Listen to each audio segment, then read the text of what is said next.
मर्द को दर्द नहीं होता। कहा जाता है लड़के रोते नहीं। जब बचपन में ही कोई लड़का रोने लगता है तो कहा जाता है कि लड़के रोते नहीं। पुरुषों को डिप्रेशन नहीं होता। डिप्रेशन में जाने वाले पुरुष कमजोर माने जाते हैं। एक ड्रिंक पी लो सब ठीक हो जाएगा, ऐसा पुरुषों को कहा जाता है। और फला चीज के बारे में बात ही मत करो और मर्द बनो। लड़कियां टफ लड़कों को पसंद करती हैं। ये सारी बातें बचपन से ही लड़कों को बताई जाती हैं। ये पुरुषों से कहे जाने वाले वो शब्द हैं जो उनके असली व्यक्तित्व को कभी उभरने ही नहीं देते। लेकिन क्या आप जानते हैं कि असल में पुरुषों के इर्द गिर्द जो घेरा बनाया जाना चाहिए उसमें कौन से शब्द और कौन से विचार होने चाहिए थे? उसमें पुरुषों से यह कहा जाना चाहिए था कि रोने में कुछ गलत नहीं है, पुरुष भी रो सकते हैं। यानी इट्स ओके टू क्राई। तुम्हें हमेशा मजबूत बने रहने की जरूरत नहीं है, कभी कभी कमजोरी दिखाना भी ठीक होता है। खुद को साबित करते रहना ही तुम्हारा लक्ष्य नहीं होना चाहिए। मदद मांगना कमजोरी की निशानी नहीं है। तुम्हें अकेले बोझ उठाने की जरूरत नहीं है और भावनाओं को व्यक्त करने का तुम्हारा भी उतना ही अधिकार है जितना किसी महिला का है।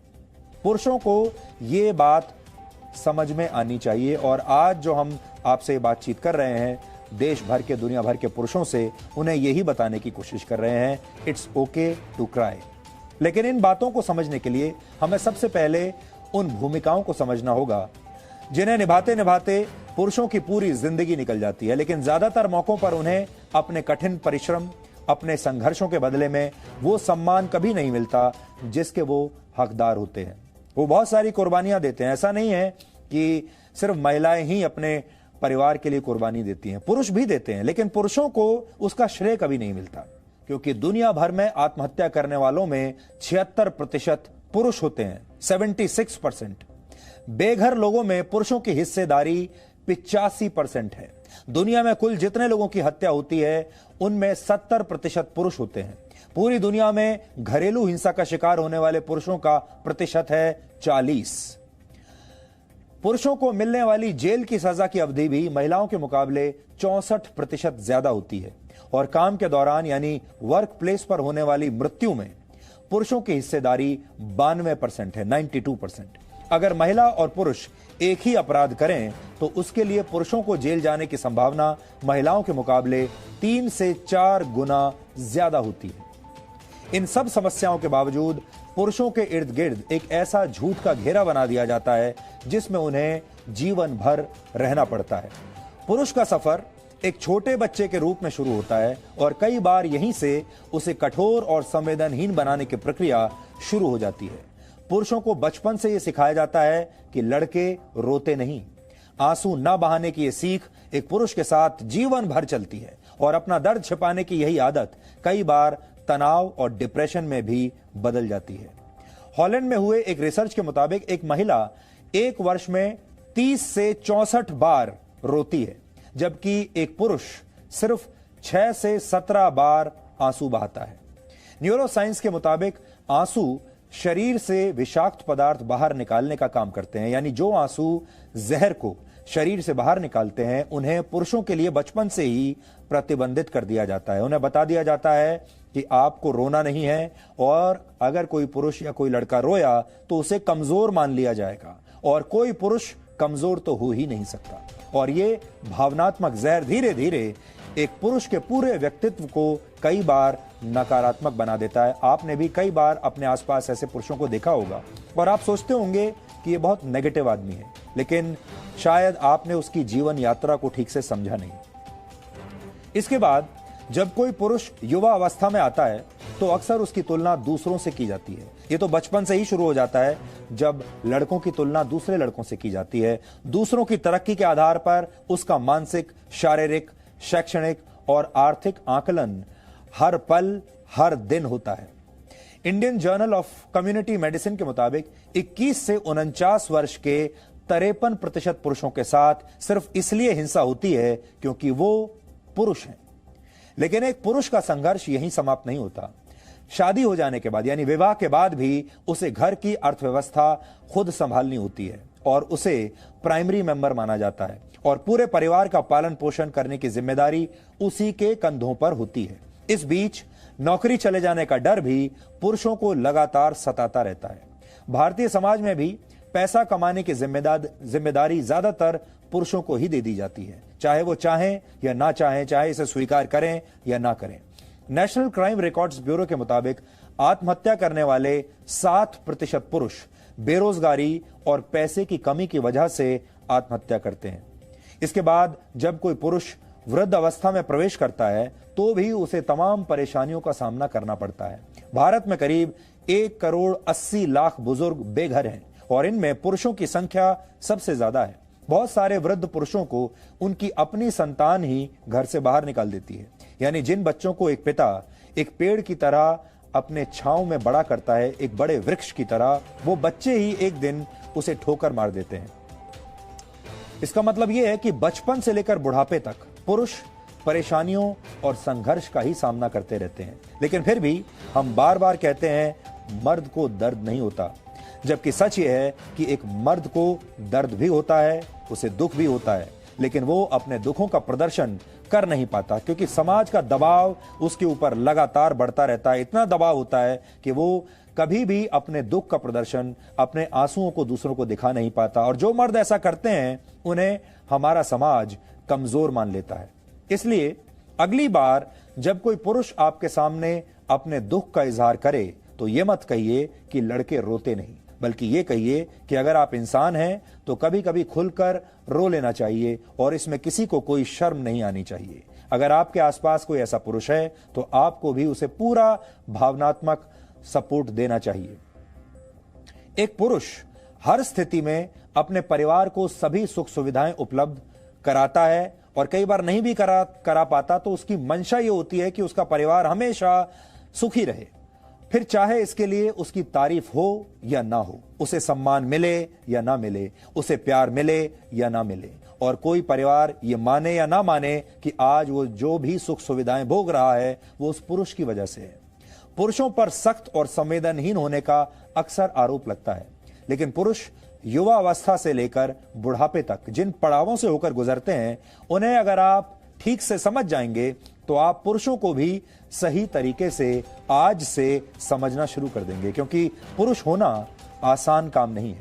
हर पुरुष की कहानी छिपी है और अगर पुरुष इस समय हमें देख रहे हैं तो शायद वो इस बात को समझेंगे और जो बातें आज हम आपको बताने वाले हैं उन बातों को जब आप सुनेंगे तो उन्हें लगेगा आपको कि शायद आप ही के जीवन की कहानी हम कह रहे हैं। जैसे पुरुषों को उन्हें मिलने वाले नंबरों के आधार पर ही आंका जाता है, उनके प्रयासों को कोई नहीं देखता। इसके बाद पुरुष पारिवारिक जिम्मेदारियां निभाने के लिए अपने सपने भूलने पर मजबूर हो जाते हैं। पुरुषों से कह दिया जाता है कि परिवार की जिम्मेदारी उनके कंधों पर है, इसलिए उन्हें अपने सपने पीछे छोड़ने पड़ेंगे, अपने प्यार को भूल जाना पड़ेगा। पुरुषों से उम्मीद की जाती है कि वो खुद को एक्स्ट्रा ऑर्डिनरी साबित करें, जबकि ऑर्डिनरी यानी सामान्य होने में कुछ भी गलत नहीं है, लेकिन हर पुरुष और हर लड़के से ये उम्मीद की जाती है कि उसे एक्स्ट्रा ऑर्डिनरी होना चाहिए। पुरुषों के व्यक्तित्व का निर्माण कुछ इस तरीके से होता है कि वो अपने माता पिता तक को कई बार गले लगाने से हिचकते हैं, संकोच करते हैं। एक पुरुष अपने बच्चों से प्यार तो बहुत करता है, लेकिन जब वो पिता बन जाता है तो अपने बच्चों से भी वो इसका इजहार खुलकर नहीं कर पाता। यानी जब वो बच्चा होता है तब अपने पिता को गले नहीं लगा पाता, और जब वो पिता बन जाता है तब वो अपने बच्चों को गले नहीं लगा पाता, उसे संकोच होता है। और जब पुरुष रोना चाहते हैं तो उनसे कह दिया जाता है कि मर्द रोते नहीं, लड़के रोते नहीं।